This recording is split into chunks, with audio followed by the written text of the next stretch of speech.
bem-vindas ao nosso podcast Voz do Compliance, da Comissão de Conformidade e Compliance da OAB de Santa Catarina, um espaço de diálogo de boas práticas, integridade e inovação na advocacia e nas organizações. Antes de iniciarmos, eu já quero saudar a nossa presidente, doutora Alexandra Candemil, a nossa presidente da Comissão de Conformidade e Compliance. Ela é idealizadora deste projeto de liderança e tem aí inspirado o fortalecimento da integridade do compliance em todo o estado de Santa Catarina. Estendemos também os nossos cumprimentos a todos o que compõem todos os membros da comissão que vem contribuindo de forma ativa e voluntária. Eu sou Melissa Valentini, advogada, compliance officer, professora, estudiosa da área de ESG Compliance, ajudando as empresas a implementar processos internos. E hoje nós vamos falar sobre um assunto muito importante para quem trabalha com ESG, que é a Agenda 2030 da ONU para o Desenvolvimento Sustentável. E eu trago um convidado que eu tenho uma admiração tremenda, um convidado que, como a Vivi, nós tivemos um podcast com a Vivi que traz uma experiência, uma bagagem de décadas, o Abel traz também uma bagagem prática, acadêmica, porque ele é professor também. E antes de nós iniciarmos, eu gostaria muito que o próprio Abel aí falasse um pouquinho da carreira dele. Bem-vindo, Abel. Muito obrigado, Melissa. Obrigado a todos aqueles que nos acompanham por esse podcast. E quem é o Abel? O Abel, eu tenho a minha trajetória praticamente toda na academia, né? A minha primeira formação acadêmica é em matemática pura. Olha. Então, eu comecei como matemático, depois eu fiz o curso de administração também, né? Bacharel em administração. E aí a carreira acadêmica, ela sempre ela não te convida, ela te impõe, né, uma série de ofícios que tu vais ter que ocupar. E esses ofícios exigem uma qualificação. Então, aí eu fui fazendo os meus cursos de pós-graduação em nível de especialização, primeiro em engenharia econômica de produção, depois em marketing, né? Aí eu fiz o meu primeiro mestrado em gestão de negócios para o Mercosul, que foi realizado na Argentina. Depois eu fiz o meu primeiro doutorado em ciências empresariais, também em Buenos Aires, na Argentina. Aí eu fiz a minha terceira especialização em gestão de instituições de ensino superior. Depois eu fiz mais um mestrado em desenvolvimento socioeconômico. E depois eu fiz o meu atual doutorado, que foi em ciências ambientais. Nesse doutorado de ciências ambientais, eu tratei quase que exclusivamente sobre os 17 Objetivos de Desenvolvimento Sustentável, e eu fiz um link com os trabalhos que são realizados pela extensão universitária. Então, em que sentido que a extensão universitária atende a esses 17 Objetivos de Desenvolvimento Sustentável, né? Antes disso, eu já me interessava muito pela ONU, eu sempre fui assim muito curioso. Então, lá, muito tempo atrás, né, eu começava a entrar no site da ONU, ainda era um site um pouco parco, né, mas tinha algumas coisas lá. E na ONU existem 6 idiomas oficiais: inglês, francês, espanhol, russo, árabe e chinês. Esses são os 6 idiomas oficiais da ONU. Inclusive, só vou fazer um adendo aqui. Hoje estamos no dia 24 de outubro e hoje é o dia da ONU. Olha, hoje é o dia que se fantástico. comemora o dia da ONU, né? Então, a ONU veio para substituir a antiga Liga das Nações, né? Então, voltando ali, eu sempre tive essa curiosidade, e lá por volta de 1998, 99, por aí, era então o secretário-geral da ONU, o grande Kofi Annan, pessoa que eu reputo a mais profunda admiração, né? Nos deixou em 2018, mas eu reputo a mais profunda admiração. Ele era uma pessoa diferenciada, né? Uma pessoa totalmente diferenciada daquilo que é o estereótipo, né? De quem está no poder. Ele nunca... E vindo de uma família aristocrática, Verdade. né? Vindo de uma família aristocrática. Então, comecei a me dedicar a conhecer o que a ONU fazia, né, quais são os diversos ramos, né, da ONU. E aí, daqui a pouco, o Kofi Annan surge com uma proposta, né, que era o desafio para os objetivos do milênio. Então, basicamente, essa é a minha trajetória, né, como estudioso da Agenda 2030 e seus antecedentes. Nossa, todo esse legado, todo o teu estudo é louvável. Eu quero te parabenizar, sempre te parabenizo, mas quero fazer de forma pública, porque a bagagem que o Abel traz é muito importante para o nosso contexto, dos nossos estudos, a tua experiência vai agregar. E quero fazer um parênteses também, agradecer novamente a doutora Alexandra, porque o podcast ele é voltado para os advogados aqui de Santa Catarina. E quando eu peço a ela, doutora Alexandra, deixa eu trazer o professor Abel, ela simplesmente está aberta, traga com toda a bagagem que eu mostrei a ela. Por quê? Porque certamente nós teremos aí um rico podcast para que as pessoas entendam o que é ODS, principalmente o que é a Agenda 2030, e já quero iniciar instigando. Abel, o que é a Agenda 2030 e o que todo o contexto, escopo que ela traz? É muito boa essa pergunta, Melissa, porque existe uma certa confusão, e isso em todos os níveis, inclusive no meio acadêmico, né? De que a Agenda 2030 é a mesma coisa que os 17 Objetivos de Desenvolvimento Sustentável, e não é. A Agenda 2030 ela vai além, né? O que ela traz no seu escopo? Ela traz a preocupação com aquilo que nós poderíamos chamar dos P's, né? Quem são os P's? As pessoas. Então, as pessoas, nós já vamos entender que tem essa preocupação com o social, né? Porém, as pessoas, elas precisam desfrutar de uma condição de vida melhor. E aí surge o outro P, que é a prosperidade. Entretanto, as pessoas que desfrutam dessa prosperidade, elas devem zelar pelo planeta, porque não existe planeta B. Vamos cuidar desse, porque só tem esse, né? Então, nós pensamos aqui nesses 3 aspectos, e aí esses 3 aspectos, então, eles trazem o social, o econômico e o ambiental. Porém, além disso, ela traz outros 2 elementos que também, felizmente, tanto em inglês como em português, começam com P, que é a preocupação com a paz, né? Viver num mundo de paz. E paz não é apenas a ausência de guerra, é muito mais do que isso aí.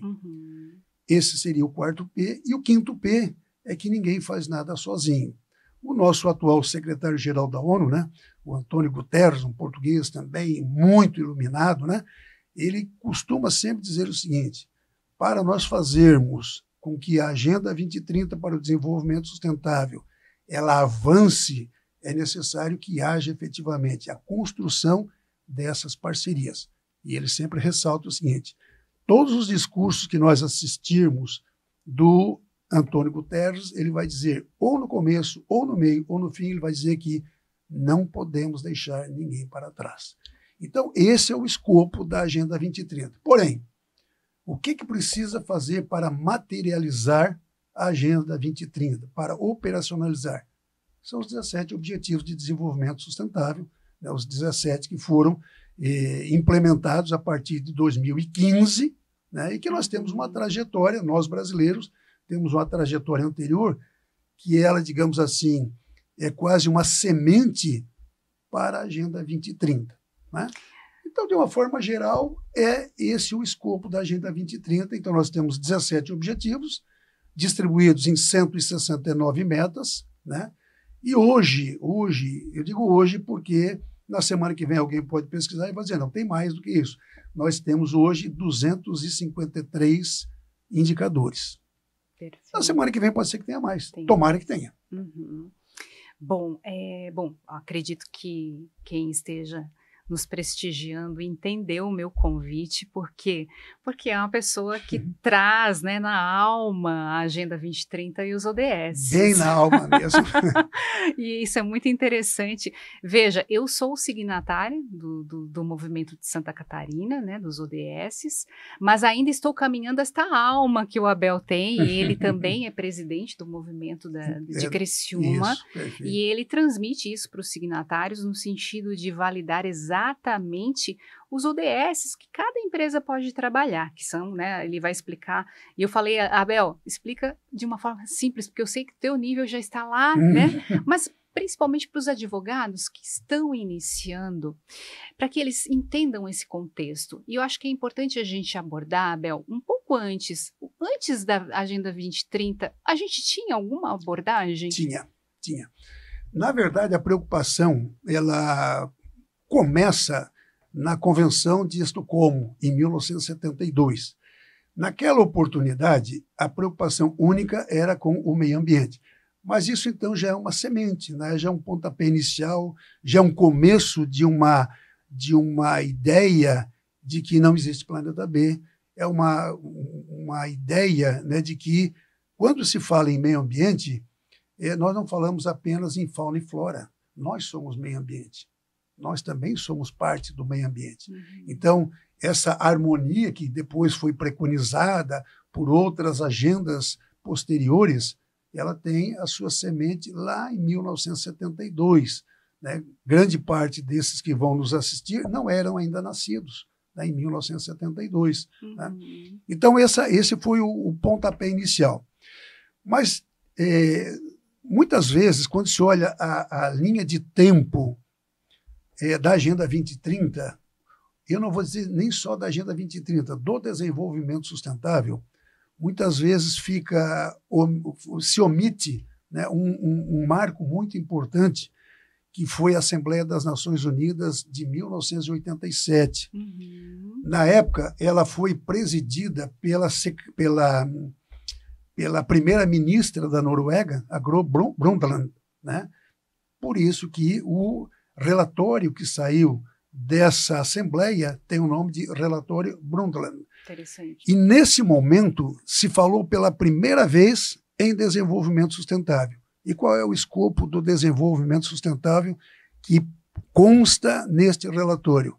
É lembrar o seguinte: nós temos direito a usufruir dos recursos, desde que nós tenhamos consciência de que as gerações futuras têm o mesmo direito.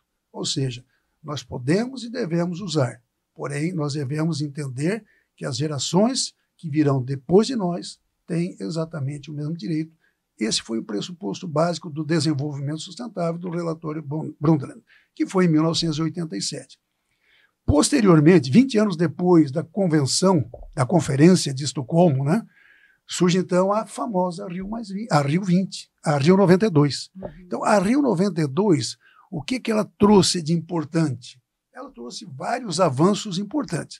Então, tem uma trajetória muito ampla, o Melissa e os nossos internautas que nos acompanharão aí pela voz do compliance, né? É muito importante que nós entendamos essa trajetória, porque a coisa não acontece de uma hora para outra. E só retomando aqui com essa tua ideia inicial, quando às vezes fala assim, mas a minha empresa, o que ela faz, o que ela precisa fazer, quais são os ODS que ela precisa atender? Eu parto do princípio exatamente contrário. O que a tua empresa faz que pode atender a esse tripé social, ambiental e econômico e que possa se encaixar em um dos 17 objetivos? Primeira coisa, se a empresa ela tem os seus funcionários, paga os seus empregados direitinho, folha de pagamento, recolhe os encargos sociais, ela já está atendendo o objetivo 8, que é o trabalho decente. Então, ela já está atendendo, ela não precisa fazer muita coisa a mais. Ela tem capacitação e treinamento, ela está atendendo um pedaço do ODS 4 e assim por diante. Não precisa fazer milagres. Não, se cada empresa atender um objetivo de desenvolvimento sustentável, nós vamos ter o mundo que é preconizado pela Agenda 2030. O que a Agenda 2030 quer? Ela quer o seguinte, que tenhamos uma sociedade mais justa, uma sociedade mais inclusiva e, consequentemente, uma sociedade sem tantas diferenças quanto as que nós temos atualmente. Perfeito. Abel, quando a gente estuda ESG, porque o ESG ele é atrelado aos ODS, principalmente nos relatórios de sustentabilidade. Perfeito. E nós temos a noção de que cada empresa ela vai avaliar dependendo do seu segmento, dependendo da sua matriz de materialidade, da sua gestão de riscos, e ela vai avaliar todo esse contexto e, como tu falou, e vai eleger principalmente o que ele entende que esteja atrelado todo ao contexto de análise, principalmente preditiva, porque ele tem que analisar antes com stakeholders para chegar nesse estágio de avaliação dos ODSs. E aí, voltando, quando a gente estuda, a gente entende que nenhuma empresa, ou, claro, pode acontecer de ter, mas na sua grande maioria é difícil o cumprimento de 17 ODSs. Não. Você concorda com isso? Concordo. Eu acho assim, difícil. Eu não vou dizer impossível, porque o impossível, né, seria talvez exagero da nossa parte. Mas eu concordo, sim, que é muito difícil, né? E eu sempre digo o seguinte, Melissa, se nós atendermos alguns objetivos e estarmos ligados, sobretudo, nas metas, porque tem metas que ninguém vai atingir. Por exemplo, eu gosto sempre de falar que, como ninguém faz ODS sozinho, né, nós temos que olhar para o ODS 17, que são as parcerias e os meios de implementação. E, sobretudo, a meta 17.17, que é onde nós temos as parcerias públicas, público-privadas e privadas-privadas. Então, essas parcerias, né, é que elas dão sustentação e são, inclusive, um dos tentáculos, digamos assim, né, da Agenda 2030, né, daqueles 5 P's que eu falei anteriormente. E aí, se nós trouxermos isso aí para o conceito ESG, né, essa visão ESG, é que no Brasil vários organismos já não trazem mais como ESG e sim ASG. Né? Por exemplo, o próprio BNDES, né? O BNDES, para ter acesso aos financiamentos, é preciso mostrar uma materialidade de ASG. Então, ESG, Environment, né? Social e Governance, né? Traduzindo ao pé da letra para o português, ambiente, né, social e governança. A CVM, né, Comissão de Valores Imobiliários, e os seus inscritos ali, né, principalmente a B3, né, e os demais agentes que atuam no âmbito da CVM, também adotam o conceito ASG. Mas é bom a gente lembrar o seguinte, ainda existe gente, né, pessoas, empresas, diretores, e aqui, né, advogados, administradores, professores do meio acadêmico que entendem que são duas coisas descoladas. ESG é uma coisa, ODS outra. Vamos lembrar o seguinte, o conceito ESG, ele nasce no âmbito da ONU. Então não pode ser descolado. Né? E surge exatamente ainda na gestão de Kofi Annan, quando em 2004, né, eu não vou dizer nem que ele convocou, porque ele era, né, ele praticamente intimou, né, 55 instituições financeiras, né, para que elas mostrassem em que sentido elas poderiam contribuir para a melhoria do mundo. Então, o Kofi Annan, essa é mais uma das grandes admirações que eu tenho por ele, né, ele não convocava, ele não convidava, ele intimava praticamente, né? E todos atendiam, né? Todos atendiam, não por poder, mas pela autoridade que ele transmitia, né? Então, ele era uma pessoa, assim, muito transparente, né? E essa confiança e a confiabilidade, ele transcendia qualquer tipo de obstáculo que pudesse ter no meio do caminho. Então, o conceito ESG, ele surge, então, lá em 2004, né, quando surge aquele relatório, né, Who Cares Wins, né? Então, quem cuida ganha, ou ganha quem cuida. Depende como é que quer traduzir, tanto faz. Mas ali, eu né? gosto da expressão, Abel, ganha quem cuida. Ganha quem cuida. Gosto dessa expressão. Alguns, né? E, na verdade, né, o Melissa e os nossos internautas, ainda não existe bom, pelo menos eu não conheço, olha que eu pesquiso um bocado sobre isso, né? Não existe uma versão, uma tradução para o português, né, do Who Cares Wins, né? Então, mas tudo bem, né?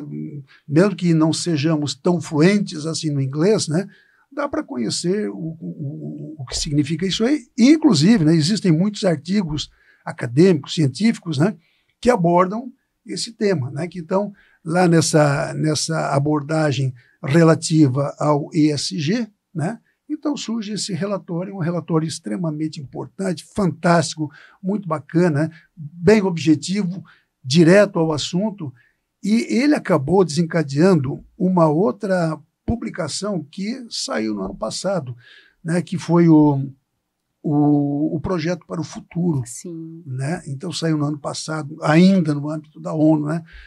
E eu ouço assim, Melissa, algumas críticas, a ONU isso, a ONU aquilo. Eu, sinceramente, eu gosto tanto de pesquisar o que tem na ONU e tenho tanta admiração pelo que a ONU faz, que isso chega a me machucar, me magoa, né? Porque é um esforço enorme, né? Agora, recentemente, nós vimos que houve uma redução drástica no orçamento da ONU, né? Em função de que alguns países, por dificuldades internas ou por questões políticas, sei lá, né? Aí não vem muito ao caso, reduziram a sua contribuição, porque a ONU não tem receita própria. Sim. Né? A ONU, eu comparo a ONU com o que é a Bolsa de Valores aqui no Brasil. Né? A Bolsa de Valores não tem receita própria, assim como a ONU não tem receita própria. Né? Então eu reputo a ONU, né, o mais profundo respeito, eu vejo assim o que eles fazem pela ciência, pela educação, pela saúde, pela economia, pelas questões ambientais, pela paz no mundo, né? Enfim, e tudo isso são coisas que nós devemos mais louvar do que criticar.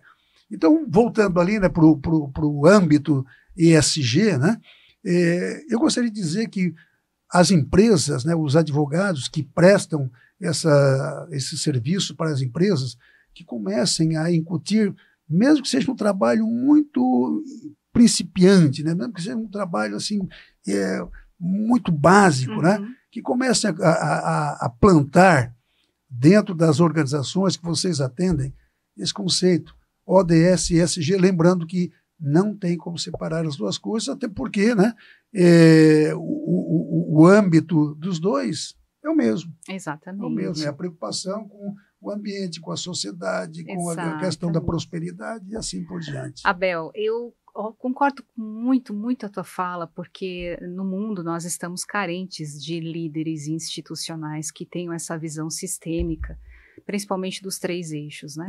E quando o Kofi Annan, de tudo que eu estudei, ele traz essa abordagem, ele quis dizer o seguinte: nós não vamos analisar as instituições, as principais instituições financeiras do mundo, somente com uma abordagem ambiental. Não. Você tem que provar que você é bom em todos os sentidos, seja social, na sua governança transparente e também no ambiental. Então, eu acho fantástico que o que a ONU traz, e ela tem que estar conosco sempre nesses movimentos, porque é a esperança de um desenvolvimento, mesmo que seja gradual, mas que haja esse olhar sempre. E aí a minha pergunta, eu lembrei, que eu gostaria que tu explicasse, né, tu és um grande estudioso, já lá nas vertentes originárias do desenvolvimento do milênio, por que houve esse desenvolvimento e por que chegou ao desenvolvimento sustentável da Agenda 2030?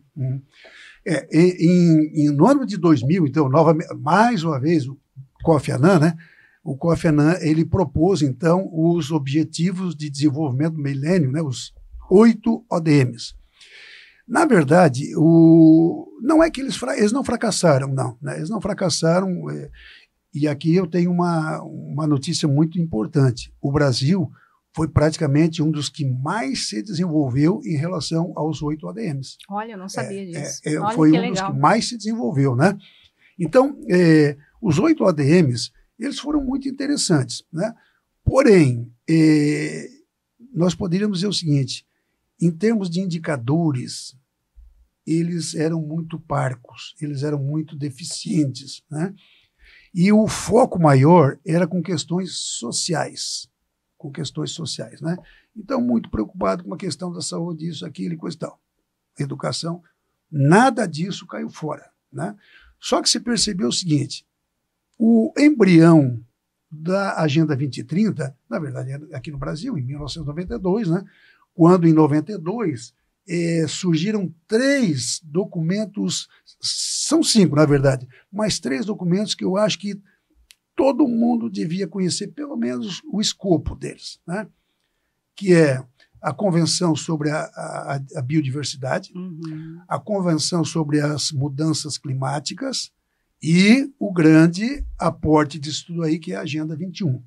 A Agenda 21 ela surgiu no âmbito da Rio 92. Teve uma assembleia, não teve? Teve, sim. A Rio 92 foi uma assembleia, que é, deixa eu me lembrar aqui, que é a Conferência das Nações Unidas para o Meio Ambiente. Para o Meio Ambiente CENUMA. e Desenvolvimento. Isso.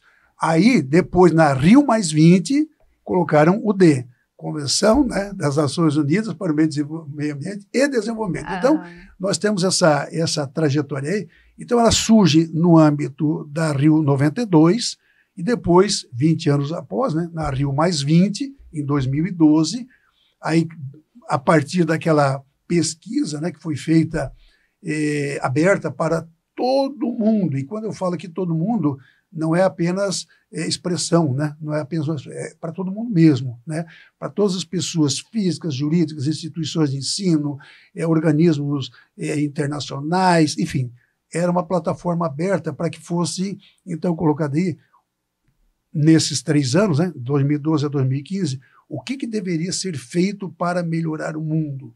Então, foram recebidas, hoje eu não lembro quantas milhões de propostas, e elas foram compactadas em 17. Né? Então, nessas 17, elas abriram um pouco mais a ideia dos 8 ODMs. Elas abriram um pouco mais, não, bem mais. E elas tiveram 2 tipos de metas. Né? Algumas metas são chamadas de metas de insumos e algumas metas de resultado.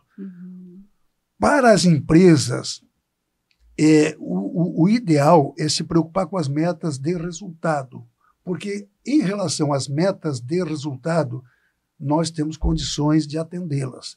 As metas de insumo, dificilmente nós vamos ter condições de atendê-las, porque o insumo é quais são os insumos que nós podemos dar para isso, aquilo, e aí pensando de uma forma global.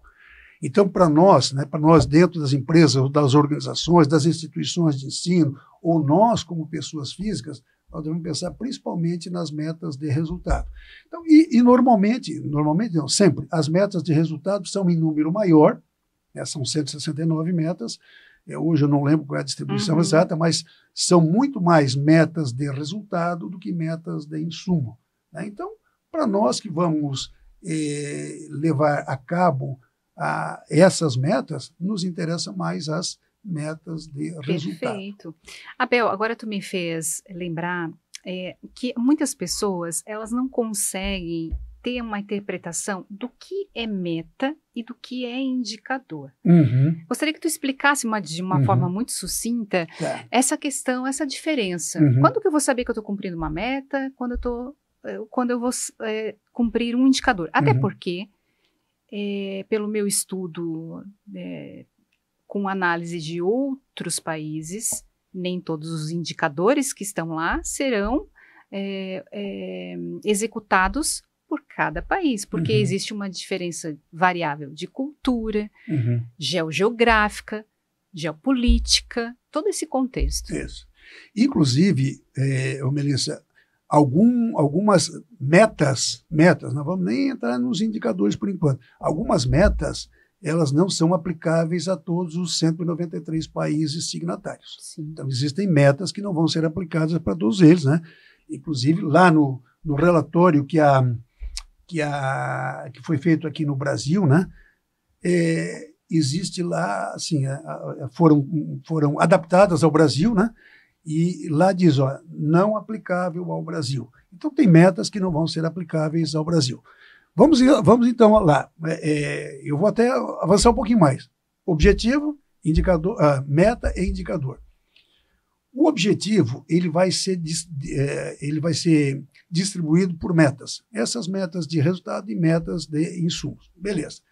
Agora, essas metas elas vão dizer o seguinte, Suponhamos, nós temos lá no objetivo 4, educação de qualidade. Aí nós temos diversas metas, né? 7 metas de resultado. Então, o que nós esperamos? Nós esperamos isso, aquilo. E aí vem o indicador. Como é que nós vamos mensurar? Então, o indicador... Que são as evidências. Que são as evidências. O indicador são as evidências. Ele vai medir a evolução ou involução das metas, né? Ele vai medir onde é que nós estamos chegando. Então, assim, existe um grupo de pesquisadores que são estatísticos no mundo, espalhados pelo mundo inteiro, né? E esse grupo, né, eles são chamados até de alto nível, né? Esse grupo de alto nível, ele elabora os indicadores que são aplicáveis às metas e que aí vão dizer, né, como é que estão sendo, como é que os objetivos estão evoluindo. E aí a notícia ruim que eu teria aqui é que nós no Brasil, aqui anualmente é emitido um relatório aqui no Brasil, que é o relatório Luz. Esse relatório Luz, ele mostra como é que está sendo a evolução e ele mostra se essas metas estão evoluindo, estagnadas, retroagindo e assim por diante. E nós temos apenas 11% de metas que estão avançando. Nossa. Das 169, nós temos apenas 11%. E na tua experiência como presidente, né, da questão de ODS regional, estadual, federal, onde que nós pecamos? Eu vejo da seguinte maneira, Melissa, eu também eu acabei não falando aqui, eu também sou representante da Unesc, né, nesses níveis todos, né? Local, regional, estadual e nível federal, mas também em nível internacional, porque eu sou representante da Unesc no Pacto Global da ONU e no United Nations Academic Impact, né, o ONAI. Né? Eu vejo da seguinte maneira, nós precisamos entender que precisamos ter parcerias. Eu acho que o primeiro pecado que nós temos, e aí em todos os níveis, é não termos a capacidade, né, de realizar parcerias. Isso talvez esteja um pouco atrelado a algumas culturas. Pode ser que esteja atrelado a algumas culturas, mas não vamos culpar a cultura, vamos culpar as pessoas. Por quê? Porque se as pessoas tirarem um pouquinho do seu ego, deixar um pouquinho do seu ego de lado, né, e pensar assim, olha, eu sozinho não faço isso aqui, mas eu e a Melissa conseguimos fazer. O mérito vai ser da Melissa e vai ser do Abel. Então, é que muitas vezes tem aquele ciúme, né? Ah, não, se eu fizer isso aqui, se eu construir uma parceria, eu vou dividir os méritos. Mas qual é o problema? Né? Vamos desinchar um pouco os egos. Eu acho que se nós desincharmos um pouco os egos, nós temos condições de avançar. E essa minha crítica agora vai para as pessoas físicas, para as pessoas jurídicas e para os organismos públicos. Muito importante a tua crítica para uma evolução de uma crescente de conscientização, né? Eu digo o seguinte, quando nós tratamos tanto de ESG e ODS, a nossa crescente de aprendizado, ela é uma constante, ela é viva. Então, enquanto nós estamos aqui falando sobre problemas, também estamos crescendo em nível de consciência.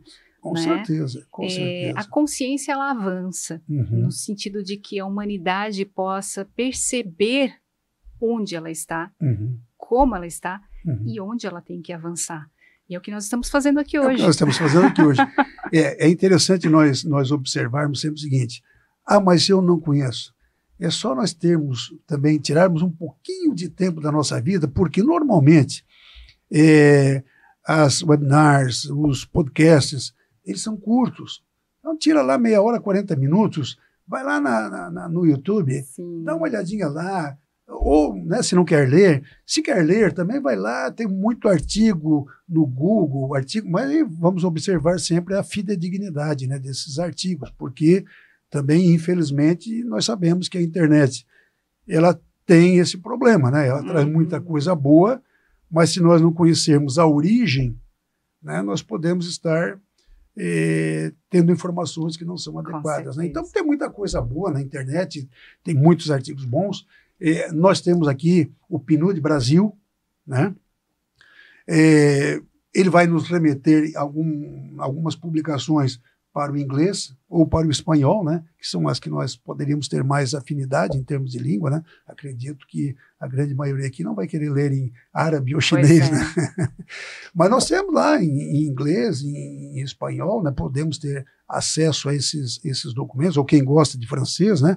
Mas é possível, sim, tem muita coisa lá. O PNUD, é só colocar lá, né? PNUD. Então, Programa das Nações Unidas para o Desenvolvimento, vai remeter. Perfeito. Ou então, eu quero ir direto na ONU, bota lá, ONU Brasil, vai remeter também. Então tem muita coisa que nós podemos ter lá. A própria íntegra da Agenda 2030 está disponível, tanto no PNUD como na ONU. Então é só ter vontade. Importante tu teres lembrado dessas referências. O PNUD, por exemplo, foi uma base em que eu fiz um artigo científico e utilizei ele como base de referência bibliográfica, traz muitos dados muito importantes. Muito. E olha, nós alguns relatórios importantes. Verdade. Né? Nós estamos chegando na nossa reta final do podcast e gostaria de instigá-lo em 2 pontos. Primeiro, nós falamos de 17 objetivos de desenvolvimento. E algum estudioso pode dizer, e como é que está o novo do Brasil? Vocês não falaram, que é o 18º, né? Igualdade étnico-racial, né? Isso. E eu ouvi o Abel falando esses dias e achei fantástico. Por que nós não trazemos ele agora, neste momento? E aí gostaria que o Abel explicasse para nós. Nós podemos utilizá-los e devemos. Pode. Mas vamos lá. Inclusive, o 18º ODS, né? Ele digamos assim, ele foi aqui, né? Já que nós estamos sendo filmados, entre aspas aqui, ele foi permitido pela ONU, mas ele não é oficial da ONU. Tá? Então, nós aqui no Brasil, por uma iniciativa da CNODES, né, que é a Comissão Nacional dos ODS, né, que é vinculada à Presidência da República, né? Então nós tivemos, digamos assim, esse 18º Objetivo de Desenvolvimento Sustentável. Ele, inclusive, ele segue todos os padrões estabelecidos pela ONU, no sentido de descrever o objetivo, descrever as metas, como é que são as metas, e já tem os indicadores. Exato. Ele já tem os indicadores. Então, ele já é um manual mesmo, ele tem um manual.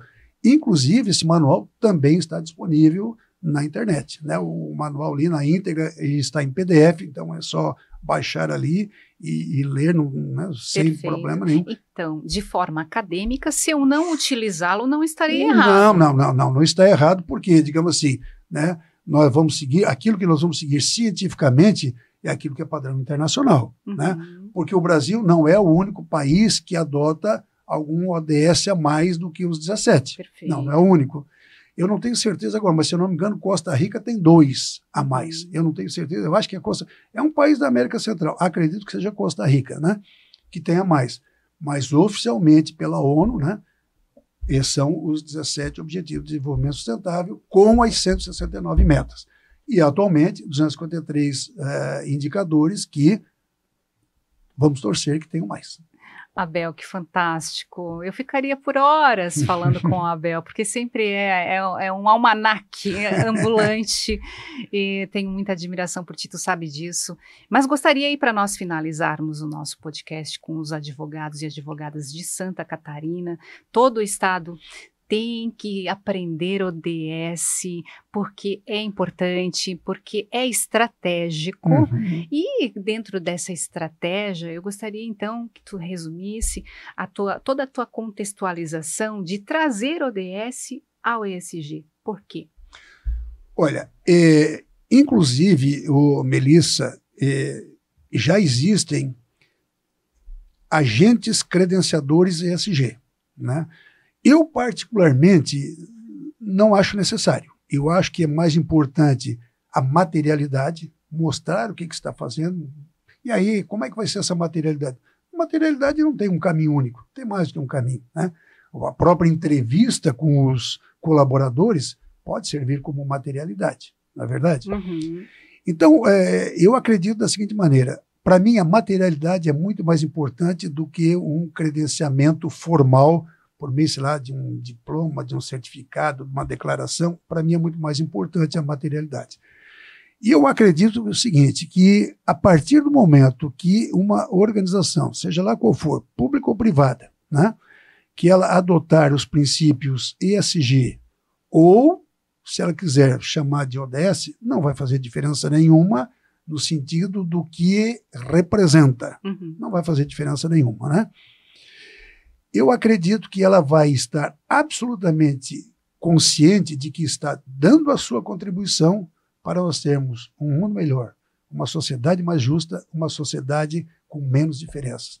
A partir do momento que as organizações pensarem dessa forma, acredito até que as pessoas físicas poderão se espelhar e dizer, olha, se a empresa está fazendo, eu posso fazer no meu condomínio, na minha rua, na minha comunidade e na minha família, porque nós podemos começar os ODS na nossa família.